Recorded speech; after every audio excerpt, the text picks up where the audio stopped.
ఓం శాంతి. ఈరోజు Murali date 16 April 2025. బాబా చెప్తున్నారు, మధురమైన పిల్లలు, నా మనసు ఒక్క బాబా పైననే ఉందా లేక ఇతర రక్త సంబంధాలపై ఉందా అని మీ స్థితిని పరిశీలించుకోండి. ప్రశ్న: మీ కళ్యాణం చేసుకునేందుకు ప్రతిరోజు ఏ 2 విషయాలపై లెక్కాచారాన్ని చూసుకోవాలి? జవాబు: మీ యోగము మరియు నడవడికల లెక్కాచారాన్ని ప్రతిరోజు పరిశీలించుకోండి. ఏ డిస్సర్వీస్ చేయలేదు కదా? నేను తండ్రిని ఎంత సమయం స్మృతి చేస్తున్నాను? నా సమయాన్ని ఏ విధంగా సఫలం చేసుకుంటున్నాను? ఇతరులను చూడటం లేదు కదా? ఎవరి నామరూపాలలో నా మనసు చిక్కుకోలేదు కదా అని సదా మీ హృదయాన్ని ప్రశ్నించుకోండి. పాట: ముఖము చూసుకో. ఓం శాంతి. ఈ మాటలు ఎవరన్నారు? అనంతమైన తండ్రి ఆత్మలకు ఓ ఆత్మల్లారా అని చెప్తున్నారు. ప్రాణి అనగా ఆత్మ. ఆత్మ వెళ్ళిపోతే ప్రాణం పోయినట్లే అని అంటారు కదా. ఇప్పుడు తండ్రి మీ సన్ముఖంలో కూర్చుని అర్థం చేయిస్తున్నారు. ఓ ఆత్మల్లారా, కేవలం ఈ ఒక్క జన్మనే చూడకండి, కానీ మీరు తమో ప్రధానమైనప్పటి నుండి మెట్లు క్రిందకి దిగుతూ పతితమైపోయారు కనుక తప్పకుండా పాపం చేసి ఉంటారు. ఇది అర్థం చేసుకునే విషయం. ఎన్ని జన్మాంతరాల పాపం తలపై ఉందో ఎలా తెలియాలి? నా యోగం ఎంత ఉంది, ఎంతసేపు చేస్తున్నాను అని స్వయాన్ని పరిశీలించుకోండి. తండ్రితో యోగం ఎంత బాగుంటుందో అంత వికర్మలు వినాశనమవుతాయి. బాబా చెప్తున్నారు, నన్ను స్మృతి చేస్తే మీ వికర్మలు వినాశనం అవుతాయని గ్యారంటీ ఉంది. తండ్రితో నాకు ఎంత యోగం ఉంది అని ప్రతి ఒక్కరూ మనసులో చూసుకోండి. మనము ఎంత యోగం చేస్తామో అంత పవిత్రంగా అవుతాం, అంత పాపం తొలగుతూ ఉంటుంది, యోగం పెరుగుతూ పోతుంది. పవిత్రులుగా అవ్వకుంటే యోగం కూడా కుదరదు. రోజంతట్లో 15 నిమిషాలు కూడా స్మృతిలో ఉండని వారు చాలామంది ఉన్నారు. నా మనసు శివబాబాపై ఉందా లేక దేహదారులపై ఉందా, కర్మ సంబంధికులు మొదలైన వారిపై ఉందా అని స్వయాన్ని ప్రశ్నించుకోండి. మాయ తుఫాన్లు వచ్చేది పిల్లలకే కదా. మీ స్థితి ఎలా ఉందో స్వయం మీరు కూడా తెలుసుకోవచ్చు. శివబాబాపై నా మనసు లగ్నమవుతోందా లేక ఏదైనా దేహదారులపై ఉందా? కర్మ సంబంధికులు మొదలైన వారితో ఉంటే నాలో వికర్మలు చాలా ఉన్నాయని భావించాలి. మాయ గుంతలో తోసేస్తుంది. నేను పాస్ అవుతానా లేదా, బాగా చదువుకుంటున్నానా లేదా అని విద్యార్థులు తెలుసుకోగలరు. నెంబర్ వారుగా ఉంటారు కదా. ఆత్మలు తమ కళ్యాణం తామే చేసుకోవాలి. తండ్రి సూచిస్తున్నారు, మీరు పుణ్యాత్ములుగా అయి ఉన్నత పదవిని పొందాలి అనుకుంటే అందులో మొదట పవిత్రత ముఖ్యమైనది. ఇక్కడకు పవిత్రంగా వచ్చాము, మళ్ళీ పవిత్రమయ్యే వెళ్ళాలి.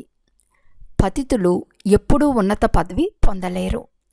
సదా మీ మనసులో ప్రశ్నించుకోండి, నేనెంత సమయం తండ్రిని స్మృతి చేస్తున్నాను, నేనేం చేస్తున్నాను? ఇది చాలా అవసరం. వెనక కూర్చున్న విద్యార్థుల మనసు తింటూ ఉంటుంది. ఉన్నత పదవి పొందుకునేందుకు పురుషార్థం చేస్తారు, కానీ నడవడికలు కూడా ఉండాలి కదా. తండ్రిని స్మృతి చేసి తలపై ఉన్న పాప భారాన్ని దించుకోవాలి. స్మృతి ద్వారా తప్ప పాప భారాన్ని దించుకోలేము కనుక తండ్రితో ఎంతసేపు యోగం ఉండాలి. అత్యంత ఉన్నతమైన తండ్రి వచ్చి నన్ను స్మృతి చేస్తే వికర్మలు వినాశనం అవుతాయి అని చెప్తున్నారు. సమయం సమీపానికి వస్తూ ఉంది. శరీరంపై ఏ నమ్మకమూ లేదు. అకస్మాత్తుగా రకరకాల ప్రమాదాలు జరిగిపోతాయి. ఇది అకాల మృత్యువుల ఫుల్ సీజన్. కనుక ప్రతి ఒక్కరూ స్వయాన్ని చెక్ చేసుకుని స్వకల్యాణం చేసుకోవాలి. పూర్తి రోజులో ఈ 2 ఖాతాలు పరిశీలించుకోవాలి. మొత్తం రోజంతట్లో పాపాలేమైనా చేశానా? మొదట మనస్సులో, వాచలో వస్తారు, తర్వాత కర్మణాల్లోకి వస్తారు. ఇప్పుడు పిల్లలకు మేము మంచి కర్మలే చేయాలి అని సరైన బుద్ధి లభించింది. ఎవరిని మోసగించలేదు కదా, అసత్యం చెప్పలేదు కదా, డిస్సర్వీస్ చేయలేదు కదా అని పరిశీలించుకోవాలి. ఎవరి నామరూపాల్లోనైనా చిక్కుకుంటే యజ్ఞ మాతాపితలను నిందింపచేస్తారు. తండ్రి చెప్తున్నారు, ఎవరికీ దుఃఖంనివ్వకండి, ఒక్క తండ్రి స్మృతిలోనే ఉండండి. చాలా గొప్ప చింత లభించింది. మనం స్మృతిలో ఉండలేకుంటే మన గతి ఏమవుతుంది? ఈ సమయంలో అజాగ్రత్తగా ఉంటే చివర్లో చాలా పశ్చాత్తాపడాల్సి వస్తుంది. చిన్న పదవి పొందుకునేవారు చిన్న పదవిని పొందుకుంటారని కూడా అర్థం చేసుకుంటారు. మనం ఏం చేయాలో అది బుద్ధిలో గ్రహించగలం. అందరికీ తండ్రిని స్మృతి చేయమనే మంత్రంను ఇవ్వండి. పిల్లలకు లక్ష్యం లభించింది. ఈ విషయాలు ప్రపంచంలోని వారికి అర్థమవ్వవు. మొట్టమొదట ముఖ్యమైన విషయము తండ్రిని స్మృతి చేయటం. రచయిత రచనల జ్ఞానమైతే లభించింది. ప్రతిరోజు ఏవో కొన్ని కొత్త కొత్త పాయింట్లు అర్థం చేయించేందుకు ఇస్తూనే ఉంటారు. విరాట రూప చిత్రంపై కూడా మీరు అర్థం చేయించవచ్చు. మెట్లు చిత్రం పక్కనే వర్ణంలోకి ఎలా వస్తారో తెలియచేసే చిత్రంను కూడా ఉంచాలి. ఎవరికైనా ఎలా అర్థం చేయించాలి అనే చింతన రోజంతా నడుస్తూ ఉండాలి. సేవ చేసినందున కూడా తండ్రి స్మృతి ఉంటుంది. తండ్రి స్మృతి ద్వారానే వికర్మలు వినాశనం అవుతాయి. స్వకల్యాణం కూడా చేసుకోవాలి. మీపై 63 జన్మల పాపం ఉందని తండ్రి అర్థం చేయించారు. పాపాలు చేస్తూ చేస్తూ సతోప్రధానం నుండి తమోప్రధానంగా అయిపోయారు. ఇప్పుడు నా వారుగా అయి మళ్ళీ పాపకర్మలు చేయకండి. అసత్యం చెప్పటం, ఇంట్లో గొడవలు సృష్టించటం, చెప్పుడు మాటలు విశ్వసించటం మొదలైన కుటీల మార్గపు పనులు చాలా నష్టపరుస్తాయి. తండ్రితో యోగంనే తెంచివేస్తాయి. కనుక ఎంత పాపం చేసినట్లు? ప్రభుత్వంలో కూడా దుర్తులు ఉంటారు. ప్రభుత్వ విషయాలు ఎవరైనా శత్రువులకు వినిపించి చాలా నష్టం కలుగజేస్తారు. కనుక వారికి చాలా కఠిన శిక్షలు లభిస్తాయి. కనుక పిల్లల నోటు నుండి సదా జ్ఞానరత్నాలే వెలువడాలి. ఉల్టా సమాచారాలు కూడా ఒకరితో ఒకరు మాట్లాడుకోరాదు. జ్ఞానరత్నాలే మాట్లాడుకోవాలి. నీవు తండ్రితో యోగం ఎలా చేస్తావు, ఇతరులకు ఎలా అర్థం చేస్తావు అను విషయాలే మాట్లాడుకుంటూ ఉండాలి. రోజంతా ఇవే ఆలోచనలు ఉండాలి. చిత్రాలు ముందుకెళ్ళి కూర్చుండిపోవాలి. మీ బుద్ధిలో జ్ఞానం ఉంది కదా. భక్తి మార్గంలో అనేక రకాల చిత్రాలను పూజిస్తూ ఉంటారు. వాటిని గురించి కొంచెం కూడా తెలియదు. అంధవిశ్వాసం, విగ్రహ పూజ ఈ విషయాల్లో భారతదేశం ప్రసిద్ధి చెందింది. ఇప్పుడు మీరు ఈ విషయాలను అర్థం చేయించేందుకు ఎంత శ్రమ చేస్తారు? ప్రదర్శనలో ఎంతమంది మనుషులు వస్తారు? రకరకాల మనుషులు ఉంటారు. ఈ ప్రదర్శనని చూడదగింది, అర్థం చేసుకోదగింది అని కొంతమంది భావిస్తారు. ఒక్కసారైనా వస్తామంటారు, మళ్ళీ సెంట్రల్కు ఎప్పుడూ రారు. రోజుకు ప్రపంచ పరిస్థితులు కూడా పాడవుతూ వస్తాయి. చాలా కొట్లాట్లు జరుగుతున్నాయి. విదేశాల్లో ఏమేం జరుగుతున్నాయో చెప్పలేము. అనేక మంది మనుషులు మరణిస్తారు. తమోప్రధాన ప్రపంచం కదా. భలే బాంబులు తయారు చేయరాదని అంటారు. కానీ వారు మీ వద్ద చాలా ఉన్నాయి కదా, మేమెందుకు తయారు చేయరాదని అంటారు. మేము తయారు చేయకుంటే మీ బానిసలుగా ఉండవలసి వస్తుందని అంటారు. ఏ ఏ మాటలు సలహాలు వెలువడతాయో అవన్నీ వినాశనం కొరకే. వినాశనమేమో తప్పక జరిగే తీరుతుంది. శంకరుడు ప్రేరేపిస్తాడని అంటారు. కానీ ఇందులో ప్రేరణ మొదలైన విషయాలు లేనే లేవు. మనకు డ్రామాపై నిశ్చయం ఉంది. మాయ చాలా తీవ్రంగా ఉంది. నా పిల్లలను కూడా వికారాలలోకి తోసేస్తుంది. దేహంపై ప్రీతి ఉంచుకోకండి, నామరూపాలలో చిక్కుకోకండి అని తండ్రి ఎంతగానో అర్థం చేయిస్తారు. అయితే మాయ కూడా ఎంత తమోప్రధానంగా ఉంది అంటే దేహంలో చిక్కుకునేలా చేస్తుంది. ముక్కు పట్టుకుని ఊపిరాడకుండా చేసేస్తుంది. పట్టుకున్నట్లు తెలియదు. శ్రీమతంను అనుసరించమని తండ్రి ఎంతగా అర్థం చేయించినా అనుసరించరు. రావణుని మతం వెంటనే బుద్ధిలోకి వచ్చేస్తుంది. రావణుడు జైలు నుండి వదలడు. తండ్రి చెప్తున్నారు, స్వయాన్ని ఆత్మగా భావించి నన్ను స్మృతి చేయండి. ఎంత మాత్రం చేస్తే చాలు, చేరుకున్నట్లే. అర్ధకల్పం నుండి బాధపడుతున్న రోగం నుండి మనం ముక్తులైపోతాము. అక్కడ నిరోగిగా శరీరం ఉంటుంది. ఇక్కడ శరీరానికి అనేక రోగాలున్నాయి. ఇది రౌరవ నరకం కదా. భలే, వారు గరుడ పురాణం చదువుతారు, కానీ చదివేవారికి గాని వినేవారికి గాని ఏమాత్రం అర్థం కాదు. బ్రహ్మబాబా స్వయంగా చెప్తున్నారు, ఇంతకుముందు నాకు భక్తి నశ చాలా ఉండేది. భక్తి ద్వారా భగవంతుడు లభిస్తాడని విని సంతోషంగా భక్తి చేస్తూ ఉండినాను. పతితులైనందున ఓ పతిత పావన రండి అని పిలుస్తారు. భక్తి చేయటం మంచిదే. అయితే మళ్ళీ భగవంతుడిని ఎందుకు పిలుస్తారు? భగవంతుడు వచ్చి భక్తికి ఫలితాన్ని ఇస్తాడని భావిస్తారు. ఏ ఫలంని ఇస్తారో అది ఎవ్వరికీ తెలియదు. గీతను చదివే వారికే అర్థం చేయించమని తండ్రి చెప్తున్నారు. మన ధర్మానికి చెందిన వారు వారే. గీతలో ముఖ్యమైన మొదటి విషయం భగవాను వాచ. అయితే గీతా భగవానుడు ఎవరు? భగవంతుని పరిచయం కావాలి కదా.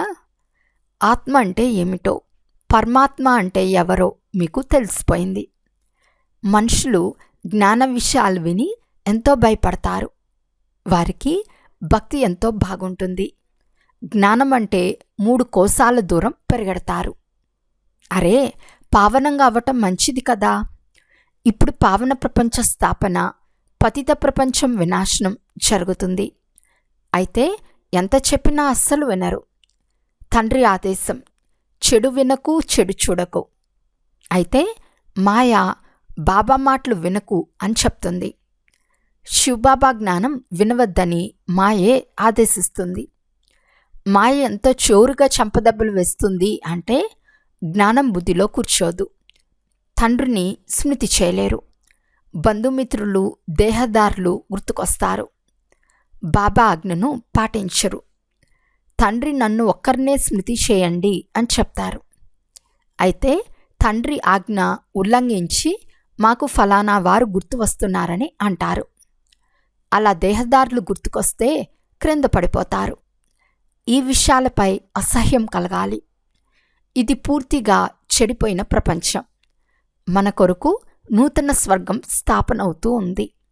పిల్లలైన మీకు తండ్రి పరిచయం, సృష్టి చక్ర పరిచయం లభించింది కనుక ఆ చదువులోనే మగ్నమైపోవాలి. తండ్రి చెప్తున్నారు, మిమ్మల్ని మీరు పరిశీలించుకోండి. నారదుని ఉదాహరణ కూడా ఉంది కదా. ఇప్పుడు తండ్రి కూడా చెప్తున్నారు, నేను తండ్రిని స్మృతి చేస్తున్నానా అని స్వయాన్ని పరిశీలించుకోండి. స్మృతి ద్వారానే పాపాలు భస్మమైపోతాయి. ఎటువంటి పరిస్థితుల్లోనైనా శివబాబానే స్మృతి చేయాలి. ఇతరులెవ్వరిపైన ప్రీతి ఉంచరాదు. చివరి సమయంలో శివబాబా స్మృతిలోనే శరీరం నుండి ప్రాణం వెళ్ళిపోవాలి. శివబాబా స్మృతి ఉండాలి. స్వదర్శన చక్ర జ్ఞానం బుద్ధిలో ఉండాలి. స్వదర్శన చక్రధారులెవరో కూడా ఎవరికీ తెలియదు. బ్రాహ్మణులకు కూడా ఈ జ్ఞానం ఇచ్చింది ఎవరు? బ్రాహ్మణులను స్వదర్శన చక్రధారులుగా చేసింది ఎవరు? బిందు రూపుడైన పరంపిత పరమాత్మ. అయితే వారు కూడా చక్రధారియేనా? అవును, మొదట వారే స్వదర్శన చక్రధారులు. లేకుంటే బ్రాహ్మణులైన మనల్ని ఎవరు తయారు చేస్తారు? మొత్తం రచనను గురించిన ఆది మధ్యాంతాల జ్ఞానమంతా వారిలో ఉంది. మీ ఆత్మ కూడా అలా తయారవుతుంది. వారు కూడా ఆత్మనే. భక్తి మార్గంలో విష్ణువును చక్రధారిగా చేసేశారు. మనము పరమాత్ముడు త్రికాలదర్శి, త్రిమూర్తి, త్రినేత్రి అని అంటాము. వారు మనల్ని స్వదర్శన చక్రధారులుగా చేస్తారు. వారు కూడా తప్పకుండా మానవ శరీరంలోనే వచ్చి వినిపిస్తారు. రచనను గురించిన ఆది మధ్య అంతముల జ్ఞానం వినిపించగలిగేది రచయితనే కదా. రచయిత గురించే ఎవ్వరికీ తెలియకపోతే రచనను గురించిన జ్ఞానం ఎక్కడి నుండి లభిస్తుంది? శివబాబాయే స్వదర్శన చక్రధారులని, జ్ఞానసాగరులని ఇప్పుడు మీరు అర్థం చేసుకున్నారు. మనము 84 జన్మల చక్రంలోకి ఎలా వస్తామో వారికి తెలుసు. వారు పునర్జన్మ తీసుకోరు.